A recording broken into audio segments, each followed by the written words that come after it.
तो जब the boys का सीजन 5 शुरू हुआ था तब हमने इस वीडियो में सीजन 1 से लेकर सीजन 5 तक द बॉयज कॉमिक और शो में क्या डिफरेंस है उसकी बात की थी। लेकिन अब सीजन 5 खत्म हो चुका है और यह एंडिंग कॉमिक एंडिंग से बहुत ज्यादा अलग है, जिसकी वजह से मुझे कुछ न्यू डिफरेंसेस देखने मिल गए और आज हम उन सारे चेंजेस की बात करने वाला है जो कॉमिक से सीजन 5 में हुआ है, जैसे बॉम्ब साइड का अपीयर होना। अब बॉम्ब साइड एक V1 सूप है, मतलब ये वर्चुअली इमोर्टल होने के साथ सुपर स्ट्रॉन्ग है। किमिको और बूचर तो इसके सामने कोई मैच नहीं थे और इसके पास उड़ने की एबिलिटी तो है ही, लेकिन इसका नेचर रॉकेट की तरह है, इसलिए हमेशा क्रैश लैंड करता है। पर बॉम्ब साइड एक ओरिजिनल कैरेक्टर है, कॉमिक्स में कभी एग्जिस्ट नहीं करता, इसलिए जब बॉम्ब साइड का नाम हम पहली बार सुनते हैं तब किसी को नहीं पता था कि इसके एग्जैक्टली पावर्स क्या है। Homelander original dad. अब सीरीज में पहले ऐसा दिखाया गया था कि होमलैंडर को एक्सपेरिमेंट करके बनाया, लेकिन सीजन 3 में पता चलता है कि सोल्जर बॉय होमलैंडर का पिता है और टाइम के साथ सोल्जर बॉय के अंदर फादर वाली सिंपैथी भी देखने मिली और वो थोड़ा बहुत होमलैंडर के लिए प्राउड भी फील करता है।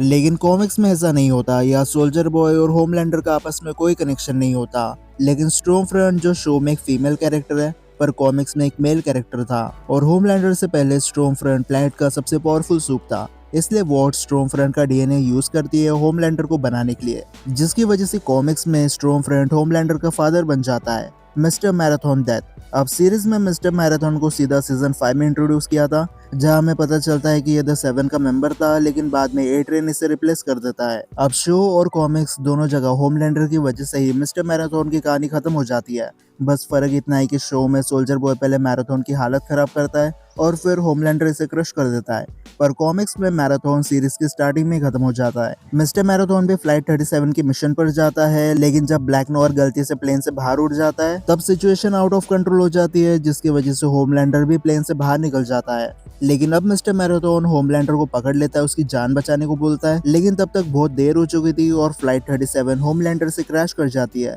होमलैंडर अपनी ड्यूरेबिलिटी की वजह से बच जाता है, लेकिन मिस्टर मैराथन की कहानी यहीं पर खत्म हो जाती है। Billy Butcher powers. तो सीजन 3 में जैसे बुचर ने टेम्पी लिया था, वैसे ही कॉमिक्स में द बॉयज के सारे मेंबर्स रेगुलर बेस पर टेम्पी लेते हैं ताकि सूप से फाइट करते समय वो स्ट्रगल ना करे। लेकिन यहाँ बुचर को कोई एक्स्ट्राऑर्डिनरी सुपर पावर्स नहीं मिलती। टेम्पी बुचर को सिर्फ सुपर स्ट्रेंथ और ड्यूरेबिलिटी देती है, पर सीरीज में बुचर के पास लेजर भी देखने मिलती है और कंपाउंड वी लेने के बाद टेंटिकल्स रिलीज करने की एबिलिटी भी। इसलिए सीरीज में होमलैंडर से फाइट करना बुचर के लिए काफी आसान हो गया था कॉमिक्स की कंपैरिजन में। Frenchie death. अब फ्रेंची काफी सुपर फैंस का फेवरेट कैरेक्टर था, लेकिन जहाँ सीरीज में सेज और किमिको को प्रोटेक्ट करने के लिए फ्रेंची होमलैंडर का अटेंशन अपनी तरफ करता है और यूरेनियम से एक्सपोज होने की वजह से फ्रेंची कमजोर हो जाता है और फिर होमलैंडर काम पूरा कर देता है, जिसकी वजह से अब किमिको होमलैंडर की जान की दुश्मन बन चुकी है। पर कॉमिक्स में फ्रेंची की डेथ होमलैंडर के बाद होती है। ब्लैक नोर होमलैंडर का क्लोन निकलता है, ये दोनों फाइट करते हैं। ब्लैक नोर होमलैंडर को मारता है, उसके बाद बुचर ब्लैक नोर को। लेकिन अब बुचर पागल हो जाता है और दुनिया से सारे सुप्स को खत्म करने वाला होता है, जिसमें से एक किमिको और फ्रेंची होते हैं। एक दिन बुचर टाइम बम लगा देता है और जब तक फ्रेंची कुछ समझ पाता टाइम हाथ से निकल चुका होता है और फ्रेंची की कहानी बुचर के हाथों खत्म हो जाती है। किमिको पावर्स। अब जिस शो में किमिको के पास एनहांस स्ट्रेंथ, ड्यूरेबिलिटी और हीलिंग एबिलिटी है, सेम पावर कॉमिक्स में होती है। लेकिन यहाँ सोल्जर बॉय कभी होमलैंडर को V1 नहीं देता, इसलिए होमलैंडर इमोर्टल नहीं होता।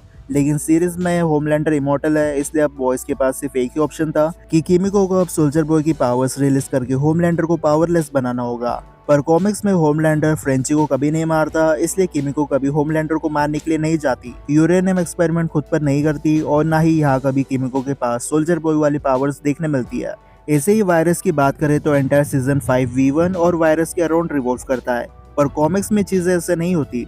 यहाँ सिर्फ कंपाउंड वी होता है जो द 7 और बाकी सूप्स के अंदर होता है, और टेम्पी होता है जो द बॉयज लेता है। बाकी वायरस और V1 जैसी चीजें यहाँ देखने नहीं मिलती। यहाँ स्टॉर्म फ्रंट और सोल्जर बॉय के अंदर भी कंपाउंड भी होता है, ना कि V1। Homelander personality. अब दोनों जगह होमलैंडर की पर्सनैलिटी काफी डिफरेंट है, दोनों जगह ये बहुत ज्यादा ब्रूटल होता है। पर कॉमिक्स में होमलैंडर मेंटली स्टेबल होता है, वही सीरीज में इसका मानसिक संतुलन पूरा हिल चुका है। ऐसे लगता है कि एंजल्स इससे बात करते हैं और ये गॉड बन चुका है, जबकि कॉमिक्स में होमलैंडर गॉड्स बिलीवर नहीं होता और ना ही इसे गॉड बनना होता है। ये बस खुद को सुपीरियर बनाए रखने की कोशिश करता है, जिसकी वजह से इसके हाथों से कई सारे बुरे काम हो जाता है।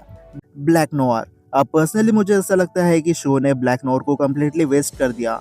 कॉमिक्स में भी नोआर का स्टार्टिंग से लेकर एंडिंग तक कोई खास इन्वॉल्वमेंट नहीं होता, बट फाइनली ये रिवील करता है कि नोआर होमलैंडर का क्लोन है। ये दोनों फाइट करते हैं जहाँ ब्लैक नोआर जीत जाता है, मतलब नोआर होमलैंडर से ज्यादा पावरफुल था। पर सीरीज में ब्लैक नोआर को सिर्फ नाम के लिए द सेवन का मेंबर बना दिया था। इसके पास ना तो कोई कैरेक्टर आर्क है और ना ही कोई मेमोरेबल मूवमेंट। हमें लगा था कि नोआर होमलैंडर का क्लोन है, लेकिन फिर पता चलता है कि ये कोई क्लोन नहीं बल्कि पेबैक टीम का एक मेंबर हुआ करता था, और सोल्जर बॉय की वजह से ये मेंटली थोड़ा इंस्टेबल हो जाता है। बाद में होमलैंडर इसे खत्म कर देता है, फिर वो न्यू ब्लैक नोआर को ले आता है जो अब उड़ सकता है और बात भी करता है। नोआर का सेकंड वर्जन कॉमिक्स में कभी नहीं आता, पर इसका होना या ना होना एक ही बात थी, क्योंकि जितनी पावर्स ब्लैक नोआर के पास थी उस लेवल की चीजें वो कभी नहीं कर पाता। डीप ने जब इस पर अटैक किया तब ये उड़ भी जाता तो आज जिंदा होता, लेकिन इसमें ब्लैक नोआर की गलती नहीं है। वॉट वाले कभी अपने सूप्स को बैटल ट्रेनिंग नहीं देते, इसलिए उन्हें नहीं पता होता कि इंटेंस सिचुएशन में कैसे एक्ट करना होता है। Soldier boy powers. अब कॉमिक्स में सोल्जर बॉय एक डरपोक कैरेक्टर होता है जिसके पास सिर्फ सुपर स्ट्रेंथ और ट्रायंगुलर शील्ड होती है। सेम कहानी सीरीज में है, लेकिन यहाँ V1 एक्सपेरिमेंट के बाद सोल्जर बॉय ब्रेव बन जाता है। अब इसे फर्क नहीं पड़ता सामने कौन है, टाइम आने पर यह सबको कूट देता है। और चेस्ट बीम रिलीज करने वाली एबिलिटी भी कॉमिक्स में एग्जिस्ट नहीं करती। The deep death. अब सीरीज में डीप का बहुत बुरा हाल हो जाता है। पहले उसे पानी में आने से बैन कर देता है, फिर होमलैंडर उसे इमोशनली ब्रेक कर देता है, और फिर स्टारलाइट डीप को एक्सीडेंटली पानी के अंदर फेंक देती है, जहाँ एक्वेटिक एनिमल्स डीप को मार देता है। पर कॉमिक्स में ऐसा नहीं होता। यहाँ द सेवन के सारे मेंबर्स खत्म हो जाते हैं, सिर्फ डीप जिंदा बच जाता है, पर इसे द सेवन से निकाल देता है, इसलिए एक न्यू सुपर हीरो टीम को ज्वाइन करता है। Homelander final movements. अब दोनों यूनिवर्स में होमलैंडर के आखिरी मूवमेंट्स काफी अलग है। कॉमिक्स में ब्लैक नोआर से जीत नहीं पाता और बुचर ब्लैक नोआर का चैप्टर क्लोज कर देता है। स्टोरी के आखिर तक होमलैंडर की पावर्स न्यूट्रलाइज नहीं होती, पर सीरीज में होमलैंडर को डी पावर कर दिया जाता है। और बुचर का बैकग्राउंड तो मिलिट्री से है, इसलिए Homelander hand to hand fight में कोई मैच नहीं था, और आखिर में ब्लैक नोआर नहीं बल्कि बुचर उसका रिवेंज पूरा करता है। Terror fate. अब सीजन 5 में एक एंटायर एपिसोड टेरर के अराउंड रिवॉल्व करता है, तो सबको ऐसा लग रहा है कि कोई ना कोई सूप आकर टेरर की कहानी को खत्म कर देगा, क्योंकि कॉमिक्स में ब्लैक नोआर टेरर को खत्म कर देता है। लेकिन सीरीज में कोई भी सूप टेरर को मारने नहीं आता। इनफैक्ट होमलैंडर को भी नहीं पता होगा कि टेरर जैसों को बुचर ने पाल रखा है, इसलिए सीरीज में टेरर को एक नेचुरल डेथ मिलती है। लेकिन यही वो कुछ डिफरेंसेस थे जो हमें द बॉयज यूनिवर्स के सीजन 5 और कॉमिक्स में देखने मिले। अब आपको कोई डिफरेंस पता हो तो मुझे कमेंट सेक्शन में बता सकते हो। तो अब मैं मिलता हूँ आपसे अगले वीडियो में, तब तक गुड बाय।